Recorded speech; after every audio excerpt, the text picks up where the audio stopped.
Bote na bino balandi ya bosolo na politique officielle bien sûr. Boyebi que sango akosaka te. Mosala investigation yango nde ezali vi na biso ya tous les jours. Et sali moi mikolo belé na yambi bapel ebele ya bino ba téléspectateurs na yambi bapel ya bato ya ndenge na ndenge ba oyo bandimi kotia mbongo na bango na société moko komo nango MyGold. Ezali société commerciale. Société yango eza na 16e rue na commune ya Limité industrielle place Plaza ezalaka. Tant bato azotuna ngai ba question ebele nga pe naza na maîtrise ya likambo yango te. Mais nalakaki bango ke na kosala effort ngai moko na okoma sur place pour m'imprégner de la situation. Na lobby yango pe na bosolo na politique lelo ke nazo ya ngai moko après mission direct na kota bureau te. Nalingi na yeba parce que na week-end awa toyokaki o plainte ya BCC sur BCDC. Ndeko ya Banque Centrale de Gracias, il semble que bafundi société ou. Bon, batu batie des mbongo na bango ebela. To boy ko kwena na makambo ba bindo, o batu batie mbongo na bango. Esengeli confiance ezala. Esengeli crédibilité ezala. Yango ngai moko na yawa. Batu wana balakisa ngai mikanda na bango bazo opérer za wapi. Natala soki bazali en ordre ya opérer. Est-ce que baza la personnalité juridique? Parce que quand on a la société, on a la personnalité juridique. On a la personnalité juridique na bango. On a vérifier traçabilité à bango. Nengue mutoya ka procédure ezalaka nini. Ba difficulté à batu ezali nini. Est-ce que ça la batu déjà bazo regretter mbongo na bango? Est-ce que ba victime bazali? Je vais poser toutes les questions. Les journalistes n'ont pas d'amis comme ça les alikama. Boyebi ke sango ba mesanaka na eta tato mesani okozala dessus. Na yeko tuna kaka mituna. Et on va entrer dedans, on va poser toutes les questions sans tabou. On va commencer par la direction générale pour avoir des informations. Est-ce que réellement société commerciale est crédible? On a un liboso. Yami Balé. Est-ce que Bazako existait dans la légalité avec toutes les données possibles? Quand je parle, je cite ici la personnalité juridique. Est-ce que l'État y est bibango? Problème ni Bazan dans la banque. Est-ce qu'il y a un problème de désinformation? Voilà que de gauche droite. Donc bango va prouver nga mikanda na bango. Pour rassurer Bato. Parce que la plupart de Bato Chambongwa, ils ont basé en Ndunda, ils ont receveur, ils ont chauffeur, ils ont chômeur, Bato Chambongwa. Mbongo ya pasi, Bato Bayeko Tiangwa. Mais na kotala na nuna eba. Parce que makambango za kane bandelo ko na ngope lengi. Mogoyo ka kota suke yeko beba. Il faut nazo ba garantie avant na yebisa ba congolais que za iloko malamu. Na koti na kati tango na ko bima wa nde na ko sa déclaration. Na ko tala mikanda na bango.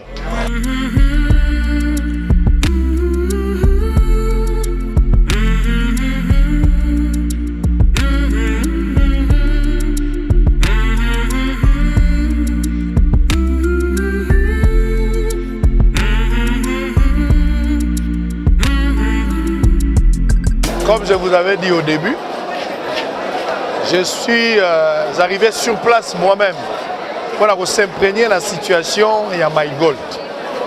Alors, nous avons côté na conseiller juridique pour la mikanda. MyGold est-ce que bazali pour exister dans la légalité? Est-ce qu'ils ont des documents pour autoriser la société commerciale va exister? Et on a vérifié mikanda na nakati. So ina bimi awa na moni mikanda nde na koya kotala ndenge ni nesala makasoki muto auti na ebandeliti ya koma awa. Et puis je vais interroger bato awewa na koya kotuna bato nyonso bazali awa o batie mbongo na bango. Est-ce que bazana difficulté? Est-ce que bayibi bango mbongo? Est-ce que bazana eloko moko bazo reprocher la société? Ngai moko nazo ya kotuna bango. Mais d'abord to vérifier mikanda parce que ndenge na yoki MyGold eleki na ndako nganga miboko mukie me bazo pesa mbongo ebele na kotala ngona akota na nazo.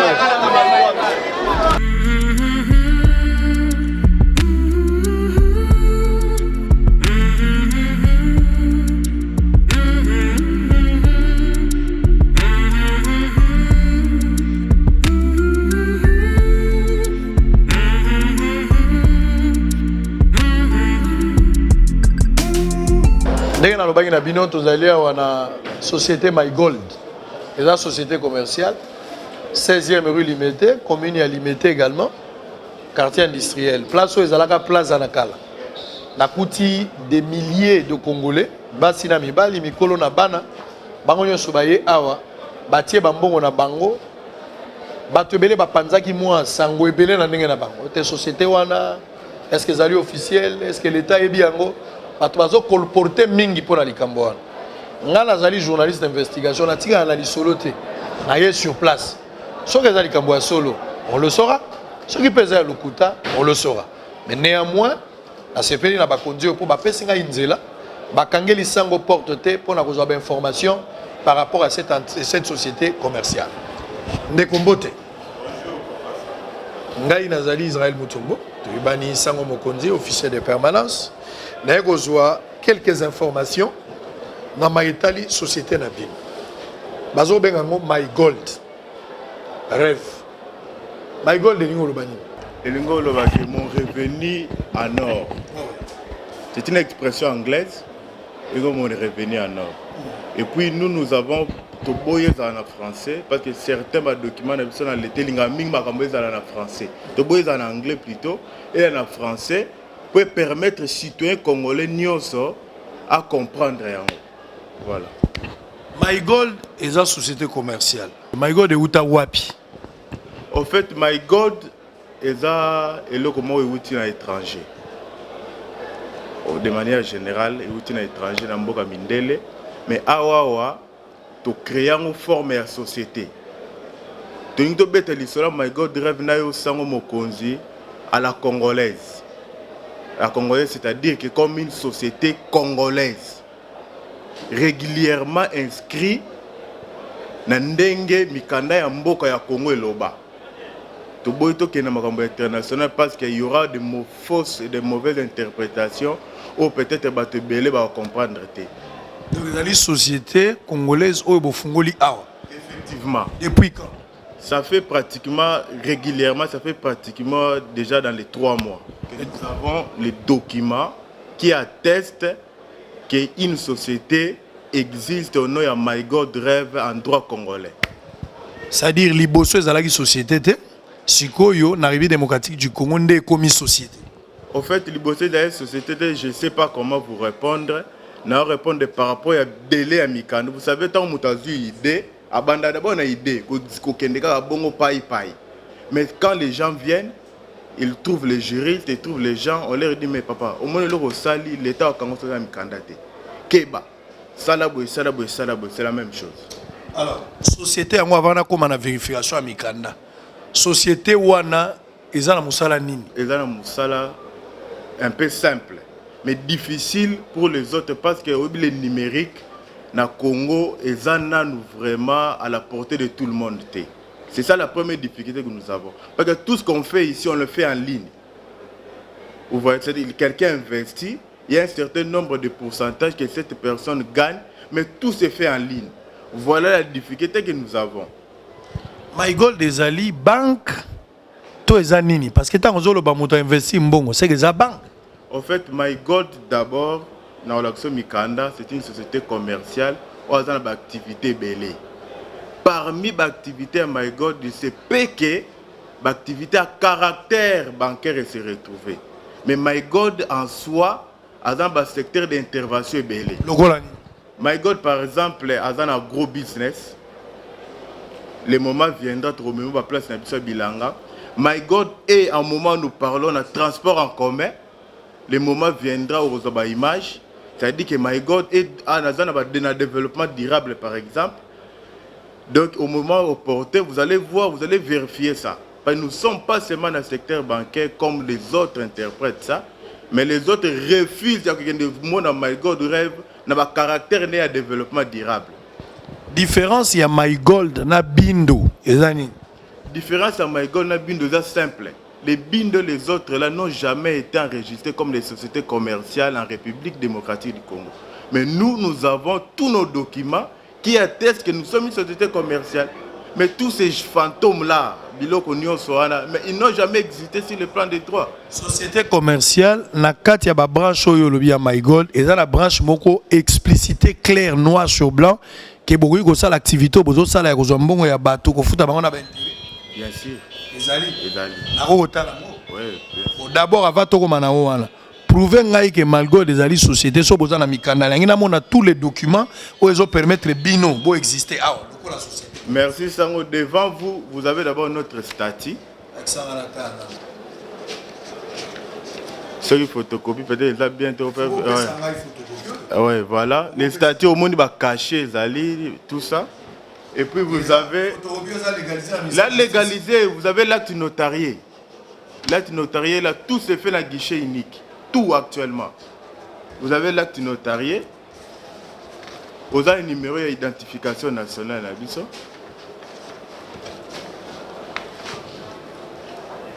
Vous avez une fiche au DGAP Saka. Vous avez ça. Alors, jusqu'à là, les documents pour la société Zalanango, Yangwana. Société commerciale. Si vous avez besoin des originales, nous allons vous les donner pour comparer l'original na photocopie.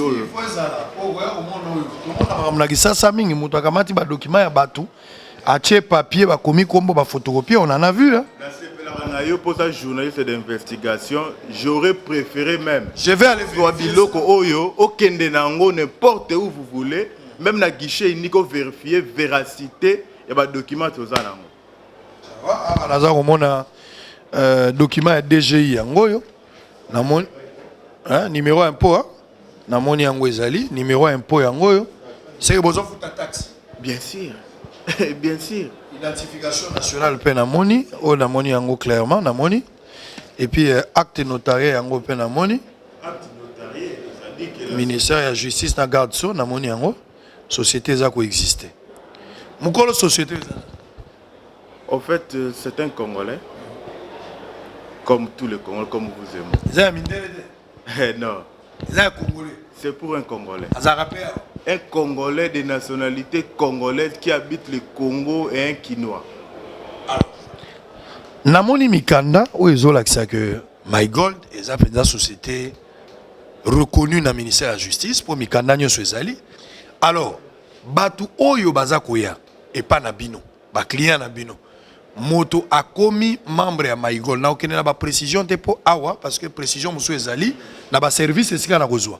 Mais ngala ngina yeba contrat ezo lié bino na bato wana. Bozo sinse bango contrat ezaka ba contrat verbal lelo soki moto alingia longwa. Bozo protéger les deux parties c'est-à-dire société na client ndenge nini bozo gérer partenariat entre les deux personnes. Voilà, ce qui moutaye na biso toute activité belé, ce moutaye par exemple qu'on a cadre ko investir chez nous. Il y a un formulaire à remplir, mais cette personne a la liberté, soit rempli les lots, le bar retirer mbongone. Ah, na kenda ki kuna sangwa conseiller ngai na ochana oyaye. Par exemple, il retire ça sans une autre forme de procès.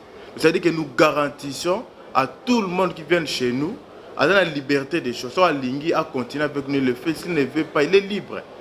D'ailleurs, ça en tout cas, vraiment, tout veille à Kanayango. Pour que les gens qui viennent sur une base à la frustrer. Parce qu'il s'agit d'argent et d'ambongo. Le monde, il y a une matière ambongo qui ne peut pas rater, qui camaraderie peut pas rater. Donc nous avons laissé la liberté à tous ces gens-là d'investir chez nous, comme de venir retirer tout ce qu'ils veulent. Soit ils quittent l'investissement, ils veulent retirer capital, ailleurs retirer en haut. Retirer en espèces ou bientôt en électronique. En espèces. S'il va en espèces, lui, s'il va en électronique, il nous avons laissé cette liberté-là à nos clients, à nos investisseurs. C'est-à-dire que s'ils veulent, ils retirent en espèces, lui-même détermine. En termes, il y a des avantages par rapport à la banque en République démocratique du Congo. Avantage, en termes, il y a intérêt au gagner par rapport à la banque. En fait, na okota na demeure mingi parce que c'est là où il y a la guerre. Ouais. Mais avantage na biso que les banques aux hommes privés aux expatriés d'abord ce ne sont pas des banques congolaises, ça il faut préciser, toutes sont des banques expatriés que le gouvernement congolais ne maîtrise pas. Mais avantage biso aux alongo que les pourcentages on va payer ça là, nous les donnons dans 5 jours. Pourcentage on va payer ça là. Nous, on peut aller jusqu'à 5 jours. Vous avez par jour ou bien à 5 jours? Non, en fait, par jour. Mais pendant 5 jours. C'est-à-dire, ndenge zalaka na ba banque pour ne pas faire la publicité à ba banque, mais la plupart des banques tous en mbongo soko kotisi mbongo et pas na bango intérêt na yo za annuellement. Généralement ba banque wana za ba 2%. Ponga pe na za mbongo na ba banque. Ezalaka 2% au bazo futa yo annuellement, mais pas na bino avantage ezani au bango bana. Avantage pas c'est ça que na ba banque ça annuellement 2%, mais biso le 2% n'est ça par jour. Donc soki montache mbongo na ye. Ouais. Par jour ça na 2%. 2%. Il y a mbongo ya tia. Voilà. D'autres détails peuvent venir parce que ça va calcul aux acquis des droits, mais je vous rassure qu'ici chez nous, intérêt aux par année, on n'est pas besoin de mon colomoko, à intérêt. C'est-à-dire client na bino akoyiko c'est la matete que na tchaki mbongo na ngai botite pas na bino ezate likamuke mbongo ezobota. Parce que je sais qu'avec Bin de Zali, bien que tu as fait la différence ici que Bin de Zali, société existait sans Mikanda et l'État pendant que Bin est officiel. Mais là, ce n'est pas le problème. Et là, on a les finalités. Généralement, la société Belé Bandaraboui, à un certain moment, commis faillite, même la banque Belé Zokota faillite. Garantie ni batubako zalangwe panabino moutaya a tiembongo na ye. A $5 000, $10 000, $100 000. A la garantie ni qui a besoin bon. Garantie aux alateka pour boire société, mais quelle est la garantie? Garantie à l'Ibosso, c'est que M. Sango, tout dans le secteur d'intervention belé aux sociétés Zorambon. Et ça, on va banque. Aujourd'hui, tu as senti que dans le secteur financier, tu as une banque qui est faillite, mais tu récupères un bon dans bilanga. Nous tuteur a eu besoin de Kishasa à l'air à Pondouté, à utiliser à Makité. Nous allons retirer l'argent là-bas. Mais dis-moi un peu, M. Sango, qui noie pour notre transport. Vous savez que le transport, les aliments, l'activité, c'est très payant. Tu retires un peu, on a tous les clients. C'est ça nos premières garanties. Tirer un contrat na bino na ba client et vous allez au fait, de manière générale, à 80 jours. 80 jours, le client est dans ses droits. Après ces 80 jours, il y a continuer na biso to ko kende. Très bien. J'espère que en tant que conseiller juridique, il a dit l'essentiel. J'ai vérifié des documents. Dans mon identification nationale, le document yango ezali. Ba pesinga yango pe naza okende nango pour vérifier réellement ce qui ba document o ezali ya solo acte ya notarié yango yo bomoni. Awa pe numéro na bango ya impôt yango yo. Na moni pe statut o ba pesinga yango yo. Eza 4 documents bango ba pesinga. On va vérifier sur place pour na ba réellement authenticité ba dossier ezali wapi. Mais nazo lingana no nazala na salo ba expliquer ba soki motoyer mbala liboso alinga ba no chambongo explication ba pesa ka bato nga pe na linga na yoka et kozala très important. Mais à ce stade en croire ba dire ya conseiller juridique parce que eza cabinet mobimba ba document la kisinga soki eza ya solo c'est que makambo ezo aspirer confiance makasi parce que na moni ba document TV za radio te j'ai vu de documents. Ça reste à vérifier authenticité à ba document mais c'est que j'ai vu ezali légal. Mais nous allons d'abord continuer notre ronde. La carte ya isika oyo bato baza ebele libanda population atondi na ko interroger pe population a chambongo na ye. Est-ce que azozo mbongo na ye? Po balobi que pourcentage ezali 2% par jour. Est-ce que ça est solo bato azozo mbongo na bango? Na ko tuna bango mituna, bango ba ko répondre. Soki mokolo mbongo a chembongo na ye aza na assurance, aza na confiance ki azomona mbongo na ye bonga na ko chate merandeni. Moto achaki mbongo andimi ke bazozo ngisela 2%. Alaxinga pe message. Bongo ngai moto na chembongo te na ozana doute ndenge nini. À un certain moment, il faut faire la part des choses. Chef de l'État, le bagui clair, il faut ça là-bas millionnaire. Et surtout, les Cambouais, ils sont congolais. Ils sont indiens, ils sont indo-pakistanais. Sauf qu'ils sont congolais, il faut aider les Congolais. Nous avons tendance à décourager nos propres frères à nous. Mbongo bayibi mutute, ochembongo na yo, bazo sali lango eloko avec intérêt, mais na 80 jours, aux yeux intérêt na yo. Sauf qu'ils sont solo. J'insiste, sauf qu'ils sont solo, il y a lieu de faire la campagne pour pousser makambo ke na liboso congolais comme appelé millionnaire na kozana lolendo soki na secteur millionnaire congolais bimi na presse ngape na kokoma millionnaire congolais na chaque secteur to bimisa ba élite to sunga mboka yokenda liboso. On va continuer notre balade, on va interroger les différents secteurs, on va les différents services voulais-je dire et puis on va aussi interroger les publics où sont les clients ba ba ko chambongo na bango et na suka na ko pesa point de vue nanga par rapport à ça. TV za radio te, on continue notre balade et à toutes.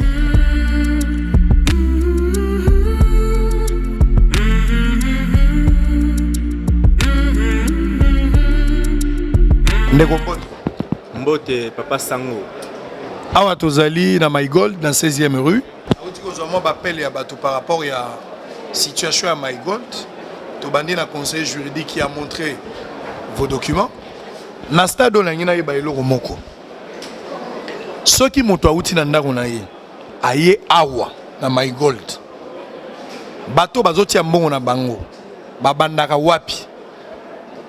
Soki ba s'inscrire pour moto banda uti ya mbongo na ye.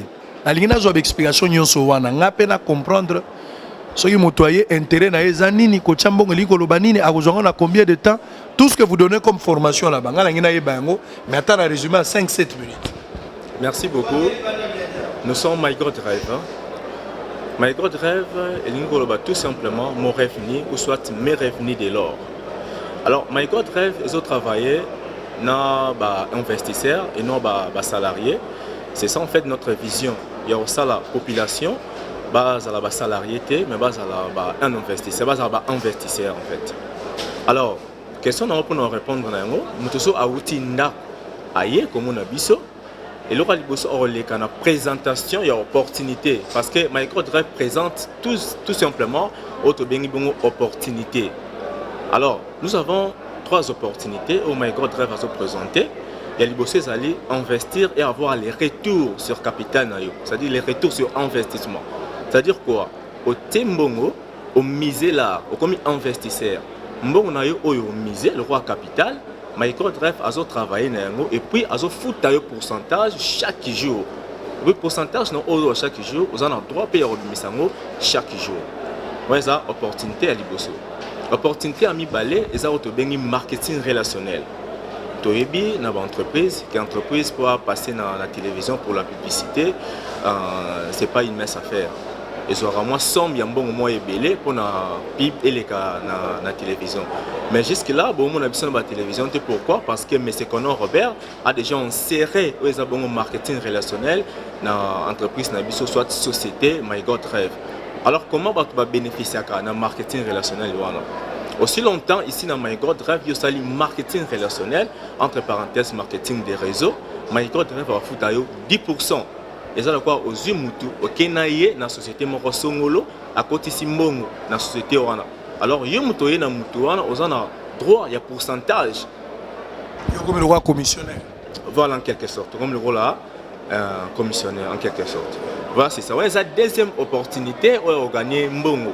On a bien non seulement gagner Mbongo, mais on gagne vie, parce que dans My God Rêve, tu bénéficies à matériellement, ou soit financièrement, mais matériellement aussi.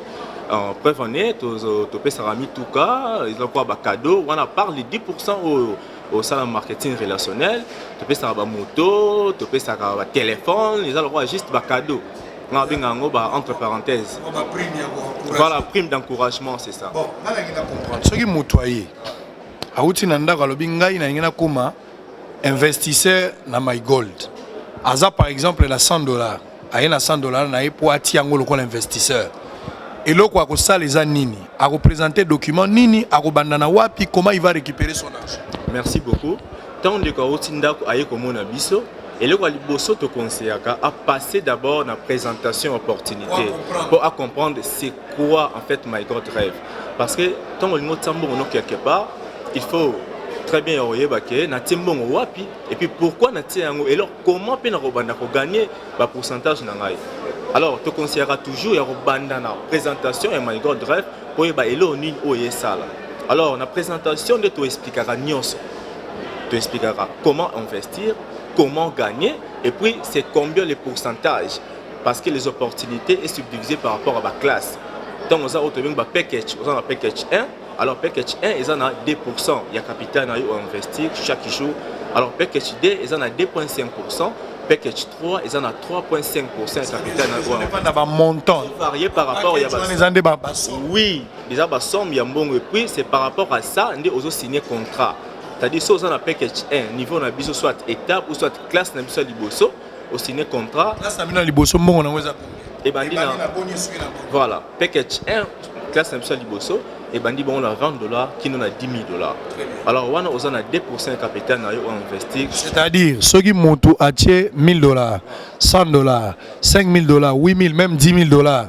chaque jour na mbongo wana oya tiki pa na bino abandozwa 2% ya mbongo 2% ya mbongo wana chaque jour. Alors par exemple muta misé $500 na ye na jour azana $10. Donc aujourd'hui 500 wana otiango fois 2. Pourquoi 2? Parce que package 1 ils en a 2% ya capital le jour. Alors package 1 pardon. Alors package 2 ils en a 2.5%. Donc et bandi bongo na 10 001 qui nous a $50 000. Alors pourcentage peut échanger. Alors package 3 et bandi bongo na 50 001 qui nous a $100 000. Ou soit au-delà paye à $100 000 aux en a package 3. Voilà. Au fur et à mesure aux matana mbongo ba intérêt pe zo mata. Intérêt pe zo mata puis contrat pe ezo mata. Si on a package 1 on a un contrat il y a 80 jours. Alors c'est renouvelable. Si on a package 2 on a un contrat il y a 90 jours.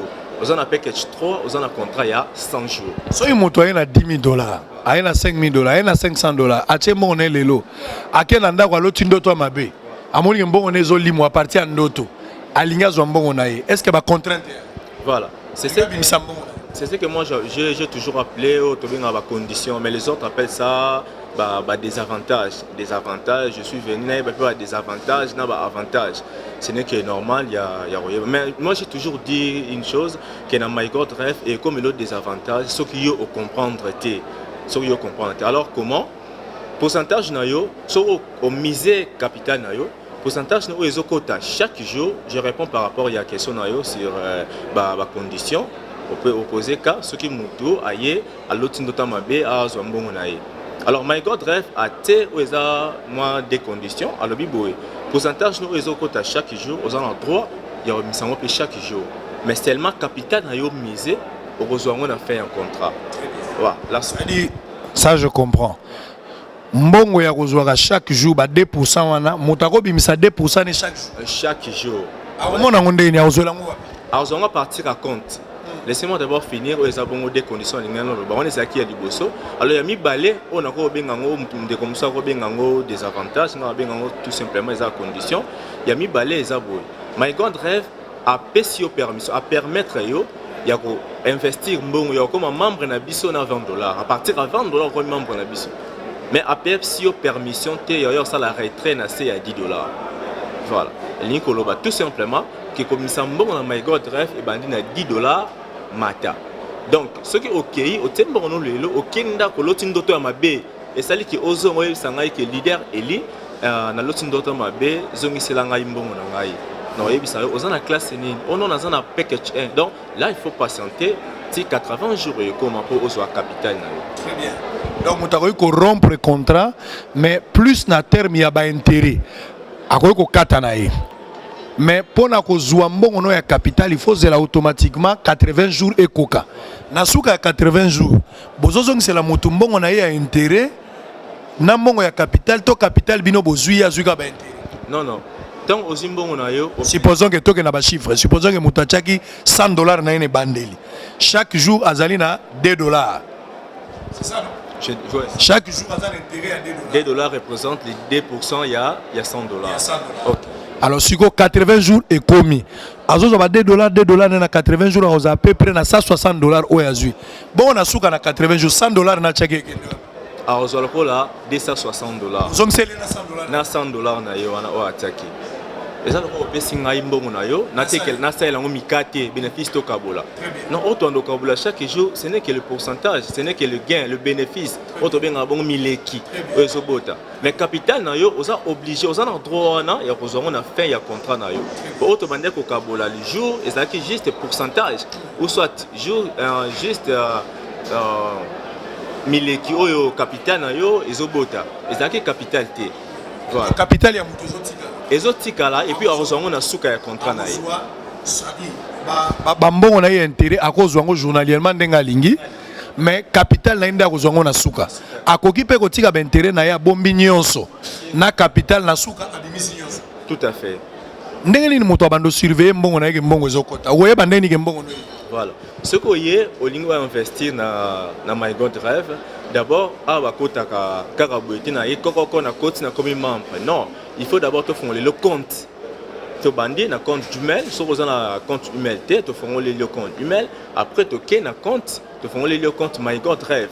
Alors, à partir de compte, na yo no ba no mbongo na yo. Par exemple, on comme ça, on poser sur un problème qui est avant, on a des SMS, pendant que on dit pourquoi, on a SMS, on a investi non, au moins un SMS dans le téléphone. Là, il faut accéder à carte compte pour mon bon na yo nengo télé.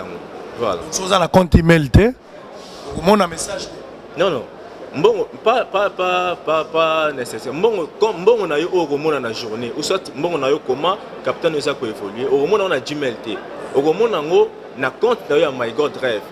Compte Gmail, ils ont permettre kaka mais ça peut être ce qu'on perdre élément quoi il y a compte il y a My God Drive na yo, on message na yango na on vérifier na carte ya compte ba fongole là il y a compte na yo. Compte nous na carte ya téléphone. Na carte ya téléphone na yo mo. Tu nous ça vérifier. Aye évolution en bon. Oui. Pour retirer mbongo wana, il faut ya kaka awa to retirer place. Voilà. Ce qui est une extension na bisoté, wana oya awa, oya na bureau na biso ya retrait, au sali retrait na yo. Mais ce qui est place musuto zali, au sali retrait kuna parce que c'est toujours nous.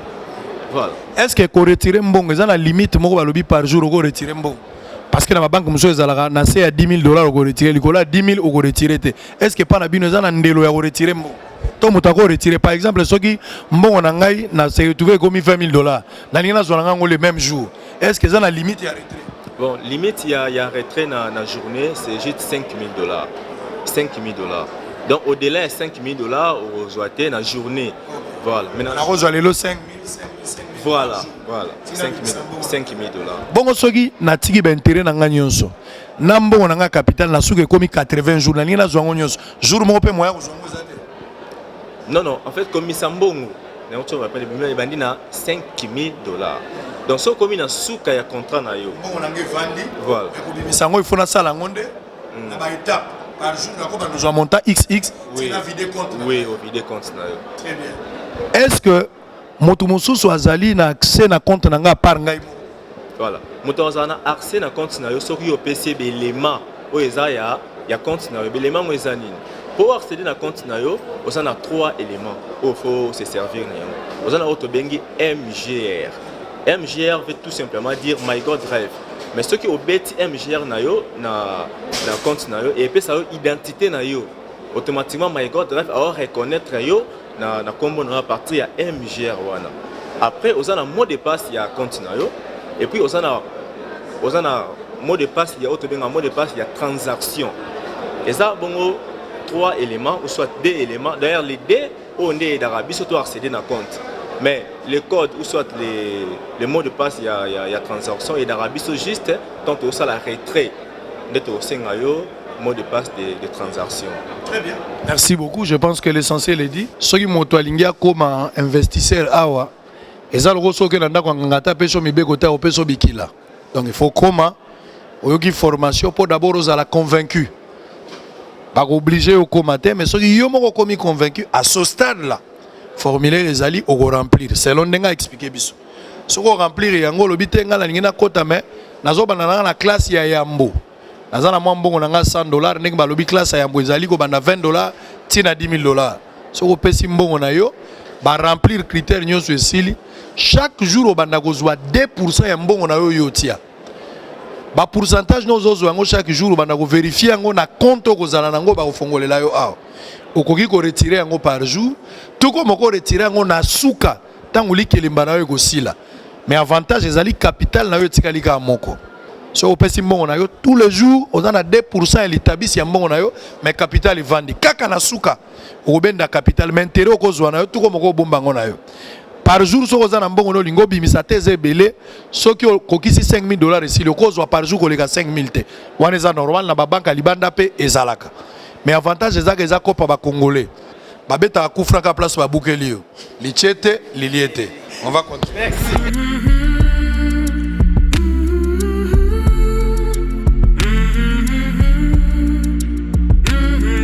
Je suis venu me plaindre de la situation parce qu'il y a le colportage autour de la société MyGold. Moi je me suis dit qu'il ne fallait pas se limiter en tant que journaliste d'investigation. Serait souhaitable que j'arrive sur place pour rassurer la population qui nous suit si réellement cette histoire est une histoire sérieuse ou bien c'est une aventure montée de toutes pièces. J'ai été avec le conseil juridique qui m'a donné suffisamment d'éléments, prouvant que la société est bel et bien reconnue au niveau de la justice. On vient de me démontrer noir sur blanc la procédure quand les clients arrivent, par où commencer, les explications qu'on donne au départ pour convaincre ou désavouer la démarche. J'ai été suffisamment éclairé dans ce sens. Donc, l'étape actuelle, j'aimerais plus avoir des éléments par rapport au service technique. Makambaro fungo la compte. Pour bazar ko lobaka ba compte za na téléphone. Bon, compte ngo eza ndenge nini. Yango nde na lingi na mona ona yoka. Eko sali sabino eko sali sapé ba o bazo douter o ba yena noter.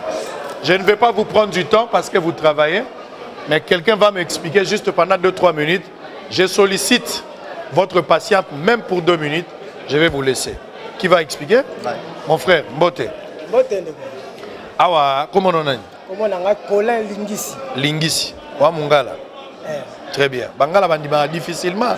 So Mungala ndimi c'est que ça moi likambo solo. Awa toza la service technique ya Maigol. Mosala na bino awa na kati ya salo ezani. Mosala na biso na kati ya service technique. Eza d'abord une fois mutu andimi masolo na biso oya investissement. Akoya awa na service technique ko ba fungola e compte. C'est-à-dire activité nyonso oyo salama awa na Maigol Drive, il faut oser un compte. C'est le numérique. Tous a besoin de combo na yote, tous a besoin d'unité mais et le quoi est important, ils ali compte na yo. Compte wana e bandi na 3 lettres. MGR comme Maigol Drive et puis elandani lisusu na ba chiffre wana nde eza compte na yo. 8 chiffres elandani na sima. Alors, tant ba ko pas fungola le compte wana, il faut oser na adresse email. C'est-à-dire adresse électronique oyo yona entreprise beaucoup interchanger parce que ma solo est ali numérique correspondance est à lettre T est à unité correspondance est na à partir d'adresse email na yo au cas où osu problème ba kotinde la yo ba détail ya compte na yo na carte ya adresse email na yo. Alors la technique a ce qui nous doit à fungola compte. D'abord il a déjà accepté notre business aye siko a fungola compte. Quand on a fungoli compte d'ailleurs, sécuriser les sous compte. Parce que moi, dans le monde numérique, moi, il y a le col et le alors, il faut sécurité. Tout le monde a même l'informatique, par ordinateur, il faut antivirus. Tout le monde a même un téléphone, il faut antivirus. Au fait, antivirus, on a malware, un programme, il y a un espionner téléphone, il faut espionner compte. Il y a un compte. Alors, biso awa, toda sous un service pour sécuriser compte. C'est-à-dire que ceux qui ont la sécurité dans compte d'ailleurs, atana nyaye akoyo ko bilisa mbongo te. Eza na logiciel moko to ça elaka Google Authenticator. Donc, toza d'abord la sécurité, il y a accès na compte. Beti MGR mot de passe na ozali. Il y a mibale oleki na mot de passe de transaction. Pour na mbongo na o la transaction ko tindela ndeko ko kabola ko pesa boye. Soko leki étape wana eza siko na o ndeko la exhibition na téléphone na awa ezali code oyo chaque 30 secondes échangeaka. Donc mutako loba atali compte na yo boye akena mopanzi beta tanga le 30 secondes leki échanger. Yango mayele oyo mundela tie na kati ya sécurité ya compte yango wana. Kona loba na mokuse yango wana. Donc to loba soki moto afongoli compte na eza pasi moto ayibe mbongo. Eza pasi moto ayibe mbongo. Malamu ye moko na pesa moto. Eza lokwa yo moko kabela moto mbongo. Ko pese code na yo. Voilà, na sima moko ngona moto osala. Moto opesa zate. Si ça c'est clair. Alors soki moto atie mbongo na ye, bo fongole li compte akotisi mbongo. Mbongo azopesa awa na maboko te. Montant wana nde bozokotisa ngo électronique. Kwa yeba mbongo na ye. Exactement. Alors soki moto alinga retirer mbongo za na électronique au retirer ngo. Mbongo au retirer kate pa na biso. C'est-à-dire au moni ezali tololo ba investissement en ligne. Oui. Il y a la crypto-monnaie. Mbongo oyo oye ko investir. Biso to ko convertir yango na mbongo oyo électronique pour permettre la transaction salama. La monnaie cryptée c'est le Bitcoin. Bitcoin est monnaie électronique est la plus valuée dans la valeur makasi. La carte de Bitcoin est la valeur makasi. Le qui est la valeur il y a $9 800. Les lois est comme il a 10 000. Donc, les monnaie moko, elles sont puissantes. Ça nous permet de faire des transactions. Na kati ya opération na biso. Mais à la fin, yo koki ko binisa, otini mbongo wana. Ndeto mona ka ba mobile ba mani basalaka, batine yo mbongo virtuel, yo pesi en espèce. Yo tika na virtuel, yo okende ko récupérer aussi. Yango ndeto sala. Très bien, merci. Dans un suffisamment éclairé, je pense que l'essentiel est dit. Na kobi rassurer siko que soki na tie mbongo na ngai awa, compte kaka ndenge to gérera compte ya banque, ndenge pe nazo gérer compte na nga secret. Moto akozwaka mbongo soki nga na pesi. Soki na pesi compte moya kota na mbongo na nga ezate. Aba c'est suli ka mususu. Toza koloba na batu, biso toza banque te. Abino boza banque te. Toza banque te. Tozali entreprise eux qui permettre ba investissement en ligne. Très bien. C'est-à-dire oza na mbongo na yo, oza na makanisi ebele na sana nango nini. Na sombi ketch na problème na roulage. Na sali boye na panne boye na sali balor. Na zo mbongo na ngana ke na entreprise moko oyo bako travailler na ngo bengai. Nazo zo kaka bene comme le actionnaire. Très bien. Bongo na yo pe eza na téléphone na yo eza pas na biso te. Très bien. À tout moment ko yuko sala d'échange na bongo. Précision détail. Oui, il y a du côté technique aussi. Qu'est-ce que nous faisons? Et là on nini to senga kana bandi. Et là kwa liboso to senga kana mutu azala d'abord na téléphone il y a bien Android numérique. Téléphone numérique. Au mona ba mama mususu aye mutu mususu bande ko mususu baye mais na téléphone oyo bande ko na biso ba benga ya kikala bakoni voilà na niveau technique toyebisaka toujours mutu ke il faut amener un bon téléphone c'est-à-dire Android et puis téléphone na yo de ezo sala ke o sécuriser compte na yo malamu okoki ko exposer une fois za chez biso et pas na biso na My Gold Rêve okoki lisusu ko exposer téléphone na yo na n'importe qui te ezali parmi ba mesures ya sécurité oyo My Gold Rêve atie na kati à partir d'un téléphone nyon sezo le kama na téléphone na yo. Très bien. Donc à partir d'un téléphone toye to sécuriser le compte et puis téléphone na yo okoki ko exposer ngo na mutu nyon sauter puisque mutu wana oyo yo exposer le téléphone akoki kozala na MGR na yo akoki kozala na mot de passe na yo akoki kozala na mot de passe de transaction na yo par mégarde ndenge tozalaka ba mama surtout nde tozokutana na ba makambo wana abwakaki bon na biso ya investissement topesaka puisqu'il y a des captures tango ye tokozwa capture ya compte na yo topesi yo pe otikeli na yo bana ou bien bato yo bayebi déjà situation no seleka donc tozosengaka bango ke bazala ekenge na téléphone soko tina My Gold Rêve téléphone na yo ezala bon so téléphone ebungi non soki téléphone ebungi à partir ya application authenticateur tozwaka capture ezali 16 lettres eza combiné même na ba chiffre ça data moto abungi si téléphone pour retrouver trace na ye oui topesaka ata bungisi téléphone na ye biso tokozwa à partir ya capture wana ya authenticateur to bombeli to pesaka bango nyonso en cas ya perte à téléphone bien ya vol à téléphone babanga te ezate ke mbongo na ye kimi so ba yebi téléphone no mbongo ke na téléphone non to kozwa kaka capture wana ya 16 lettres na ba chiffre to songi selie toke to ye kozongisa c'est sécurité na compte. Très bien, merci beaucoup. Je pense que en tant que client. Oui, en tant que client. Là, le babouya, nous interpellé par l'autorité en Boga. Mais ça, les gens en Boga. Offre, comment partir, offre, on a la banque dans la salle. Papa n'a pas de DG. Papa n'a pas de DG. Car on va salle. Sincèrement, on a des licenciés, des gens qui ont des diplômes, qui ont la qualification, mais ils n'ont pas d'emploi. Alors avec My Gold Rêve, il y a la passe dans Mboka. Dans la Mboka, on a joué. La Bible, c'est mon modèle. Est-ce que toi, il y a 2% les jours? Donc, il y a des bâtiments qui sont bons, on a biso. Donc, ce qu'on dit, on dit risque. Ce qui dit, c'est que ça biso mort. On a bon, on a biso épargne, on a biso. Le Eza Awa, aucun bon, on a pendant 80 jours. Il y a $100, on a besoin de $2 chaque jour. On a besoin de $2 chaque jour. On a besoin de tout ça, il y a l'ouf Awa. Bateau va communiquer avec l'ouf. Il y a deux Pakistanais. L'inflation gouvernement va mettre douane. Oh, fallait pas bâtir la population, va bloquer les quotas, parce que va bloquer les l'ouf. My God, de lever, sur la cagnon, tout ça sur mon frère. Pour les hommes, toi, qu'on est diminué. Entre autres, le réseau, il y a Vodacom, RTL, Orange. Chaque jour, il y a $1 méga, il y a $3 par jour. Tout ça, combien déjà? Plus de 100 000 abonnés. Beta machine, combien va coûter ça méga? Parce que ça, la méga. parce que tant que tu as entre autres, c'est dans une bonne télévision. Bon, et quand tu as question dans le commerçant, en fait, la taxe, TVA et Martin, n'est-ce pas?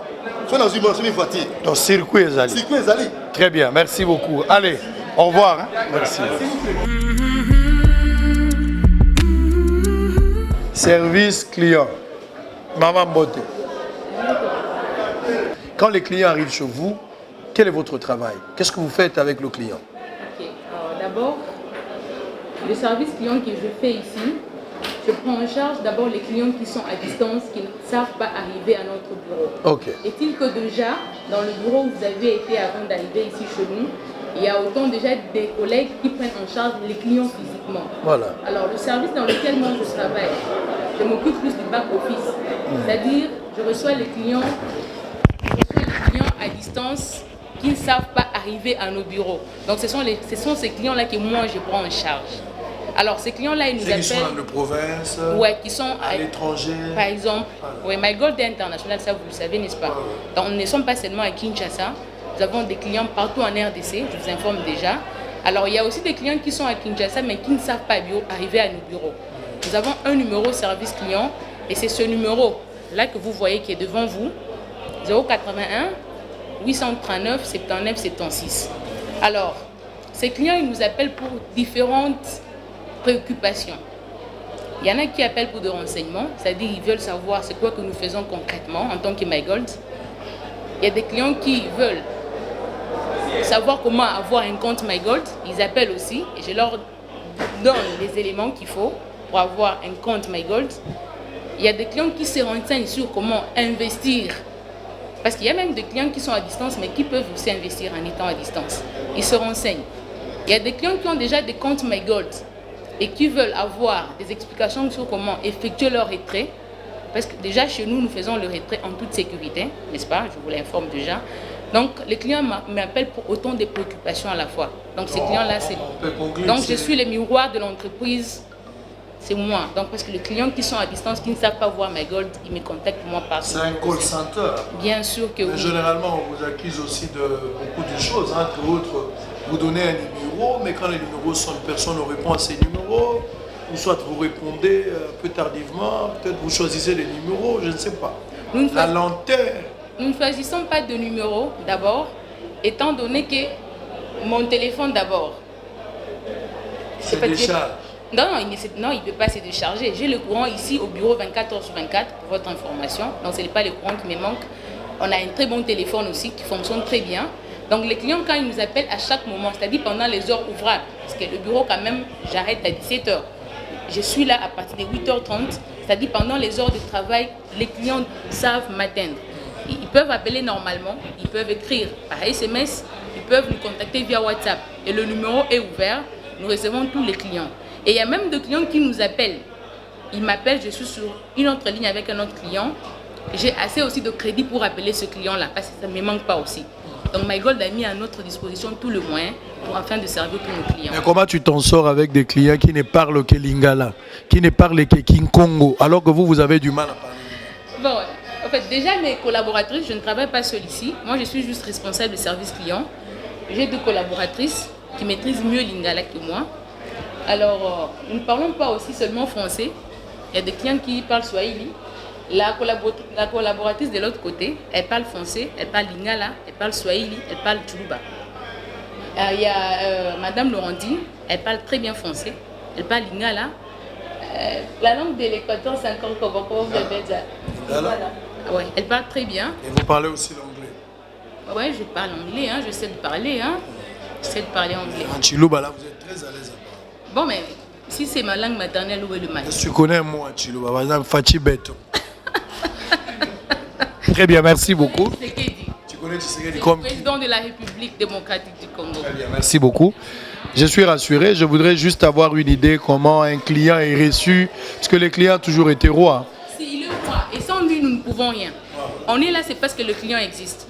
Le jour que le client va arrêter d'exister, ça dit que nous allons aussi fermer nos portes. Donc les clients sont notre essentiel, c'est notre priorité même. Et c'est notre raison d'être ici. Voilà. Merci beaucoup.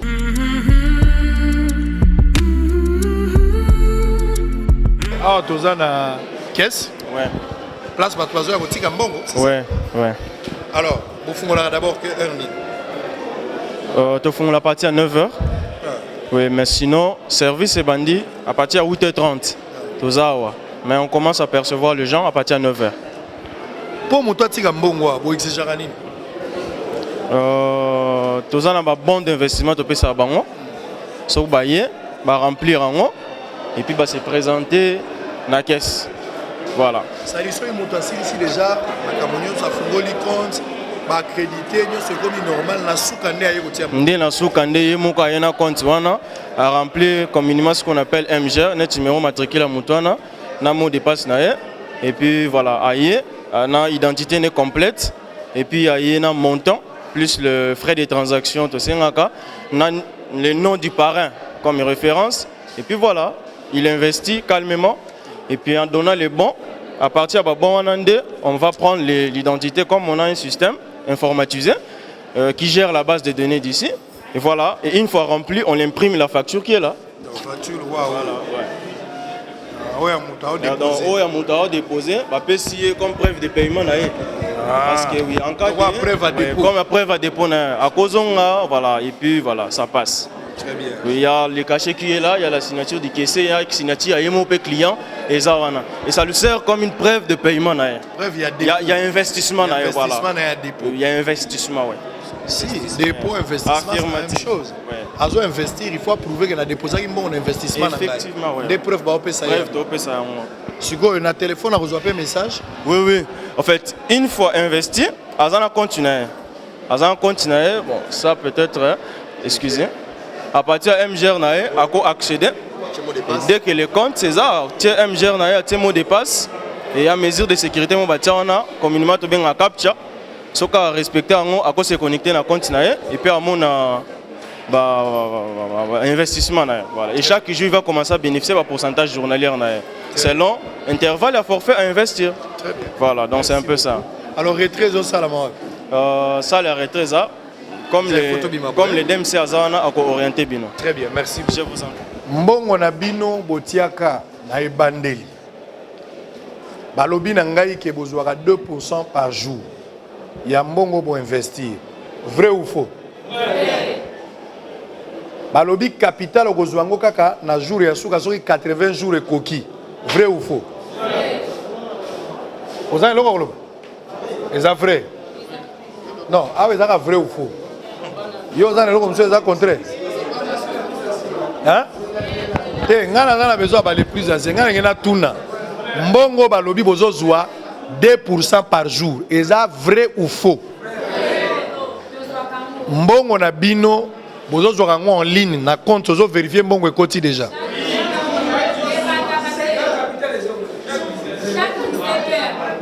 Chaque 17h mbongo zwaka. Sikoyo na suka soko koki 80 jours. Capital pe ozozwa to bozozwa te.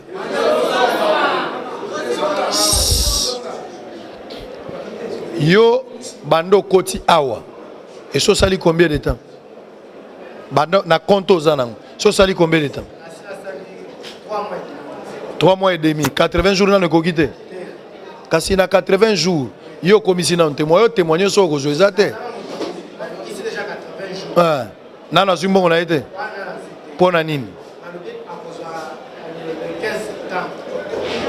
Kasi akokisi mais poizo eza processus non mais ba kozong c'est le mbongo mais akozwa mbongo na ye ba pourcentage azwa te azwa itikali ka capital nde ba yebisa ya le 15 akozwa soka ye tokotuna ye oui mama yo so kokisi oh ya memanga awa il est déjà à 80 jours c'est déjà kokaki bazong c'est le pembo on a un téléphone et puis chaque jour et raté na 17h na so mbongo $10 et kota na compte nanga. Investisseur a besoin à retirer ce qu'il a dans son compte, à sali transfert via notre numéro de service. Tokozwa capture wana, il va nous présenter les captures parce que souvent la connexion peut quitter. Alors pour nous perdre de connexion, ça la capture qui nous montre que voilà, j'ai envoyé mon argent vers votre numéro MGR Et nous prenons cela, tout on a un système, tout un système déjà informatisé. Tout on a un système, va imprimer les factures et puis on lui paye l'argent à signer et puis à présenter quand même la preuve qui atteste que les alliés par exemple les cartes de Madame Machiwana et puis on lui sert son argent. Mais d'abord il faut tout préciser Lokomoko. My Gold Rêve il y a Congo Awa. Ils allaient juste société à facilitation na investissement na marché boursier. Do baza banque te to sala ka épargne awate. Biso tozo épargne, tozo investir dans na société eza na Londres. Yé azo sala aza spécialisé na marché boursier ya or. Ozo canaliser ka investissement. Yé azo aider biso nde kaka asomba ba Bitcoin pombongo ekomela ba kolo société baza na Londres. Bango bazo sala trading ya or. Ceux qui siko ba gagner ndenge baza spécialisé kuna ba gagner mbongo na bango ba tindeli biso. Maintenant siko toye awa pour faciliter biso tozwa liquidité pour moyen kozwa Bitcoin ezati. C'est-à-dire azo tozo to pesi mbongo asombi Bitcoin atindi yango na Londres. Londres a créé biso na plateforme moïse na téléphone. Tokombo gagner par jour. Il n'est qu'un facilitateur, un courtier, mais ce n'est pas lui qui investit dans l'or. Il est aussi client comme nous, la société principale est à Londres. Maintenant, lui, il a tout simplement créé un endroit. Ndenge bisonyo so toza na monnaie numérique te. Tokoki koya epanaye a libérer bisombongo oyo tozo gagner ba bénéfice tozo gagner na société oyo à Londres. Donc so bato baza na mutema we bakanisi ke ye muto azo sala or, azo gagner ebele, bazo bomaye pamba. Il n'est que un commissionnaire, un courtier qui nous met en contact avec la société qui cherche les capitaux sur le marché international. C'est tout simplement ça. Donc, awa, oh là là, mais quelle explication, il est tellement clair. C'est-à-dire, société aux pays, or, ils ont libanda. Ils ont libanda. Société aux pays, or, ils ont à Londres. Nga kutu avant na ko investir, na sala ki ba investigation. Ça m'a pris 2 mois pour comprendre le fonctionnement. Na ko kipe ko retirer mbongo na ngai sanko ya awa à partir ya ndako. Soki naza na e-wallet, porte-monnaie électronique ya Bitcoin. Na ko sala retrait à partir ya ndako. Maintenant, problème, il faut que na bato o bazana blockchain pour nga na pesa monnaie électronique, il y a facilité nga pesa liquidité on a utiliser na Congo. Siko Serge ayebi déjà réseau ya bato oyo baza déjà na monnaie na blockchain wana. Alors il y a déjà ayebi bango a tie penza bureau oyo moyen pour identifier ezali oyo soki oye a facilité yo investir na Londres. Tango Londres comme ko futa ba intérêt na yo Londres ndazo tindela biso eza kutu bango awati. Biso tozo yande oke na zimbongo na ngai ko faciliter nga nazo liquidité. Alors bi d'accord nga na ko pesa liquidité, yo pesa ngai monnaie électronique na yo. To transférer le yé na compte na yé ya pesi biso mbongo. C'est tout simplement ça. Mais Serge ça peut client à banque. Bango pe awa baza na compte na bango na ba banque. Ndeska bazo bomba mbongo ba bomba ka bongo ata. Très bien. Bango pe ba client loko la biso na ba banque mususu. Bango pe baza ba client na ba banque mususu. Chef de société waza pe na compte soki na Ecobank, soki na Procrédit. Ndesika mbongo na ezalaka. Sikonga so na za na Bitcoin. Bon ndenge ni na kokende na banque. Est-ce que banque centrale a kopesa nga dollar? Yazo utiliser Bitcoin. Te po Bitcoin ba pays mikende bandimi yango. États-Unis a otondi bango ane oyo. Menga na za na Bitcoin. Bon, société waza na Londres alobi pona retirer ba bénéfice na ngai, il faut na retirer yango na Bitcoin. Je retire na Bitcoin dans la porte-monnaie électronique. Il faut na luka mutu oyo pe azana na porte-monnaie électronique pour ngana pesa ye Bitcoin ye arampe apesa ngai mbongo. Serge siko azaliao. Nde toye na My Gold oyo ezana na limité to bimbo ngana za monnaie électronique. Na tindela yo yo pesa nga liquidité. Et si les autres mbongo na na poche apesa nga na zongi na ndako. Abi lo la changer nde siko pesa nga kwanza. Et si voilà na pesa dollar. My Gold ezali investissement en ligne. Oza ko batela mbongo ateko na bombi mbongo na te mbongo eza yo moko mais mbongo zoela na kwanza changer la kwanza soki changer la kwanza omona ete ba mbongo ezoela ya mindelo yebi place ba changer yango to yebi ndengo okomisa ngo ya yote donc ata ba pesi yo 2 millions soki eza na ba ndenga électronique yo kozwela ngo wapi wana place ya kozwa ngo te oyende na moto ya koiko bongo lango apesa d'abord faut lingande moto azui risque ya kokamata mbongo apesa soki moto ya mabe yango zani ndenga naza kosukisa eleki na ndako nganga eza na mibeko mokie mais avantage ebele alors que na ba banque ane mobima na tieli mbongo pesa ngaka 2%.